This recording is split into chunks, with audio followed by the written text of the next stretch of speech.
Welcome back to day 2, technically a little bit of a follow-on from day 1. Let's call it day 1.5 of the 2024 edition of the Farnborough Air Show. Before the news well and truly does commence, I wanted to take a look at VietJet, who used the opportunity for this major air show to firm up an order for the A330neo, with the view of this aircraft being perfect to modernize but also boost its wide-body fleet to enable flying to markets right around the world.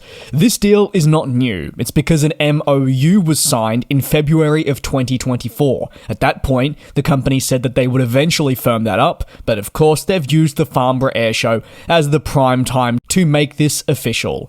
A firm order for the A330neo includes 20 units, and they're all for the A330-900. These will play an important role in growing, but also replacing existing A330s that are part of the old gen, and therefore your current engine option. A lot of these are being on a lease. And a fun fact, I guess, it's not necessarily important information, but the initial MOU was actually signed at another noteworthy trade event in the 2024 Singapore Air Show, where attention more turns towards the Asian part of the industry. So, a fascinating tale. You've got the MOU at one air show and the firming at another, many months apart. For VietJet, the firming of this A330neo deal is crucial, as it represents their first wide-body order ever placed, and is a genuine bid to grow their network into the future.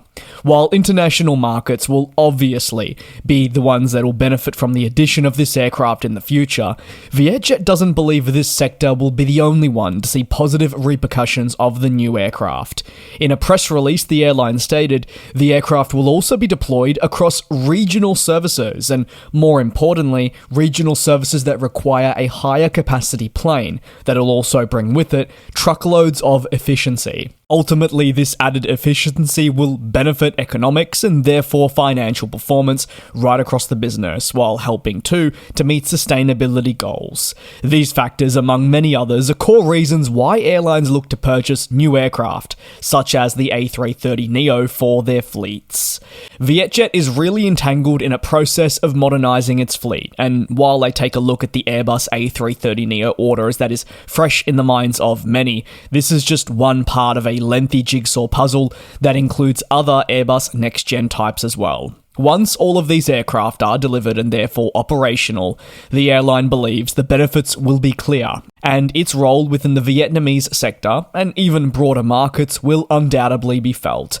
As for the firming of an A330neo order for Airbus, well, it's a solid step in the right direction for this wide-body program, which you have to remember at times has lagged behind expectations. But as I've personally stated here on the channel several times since I've really started covering aviation news, which now, shockingly, is, I would like to say, some 6 years ago, this wide-body plane is going to be a slow grower. It's never going to take in 1,000 orders per year, but it'll slowly plod along, and the backlog will continue growing. That said, however, this purchase is for the A330-900.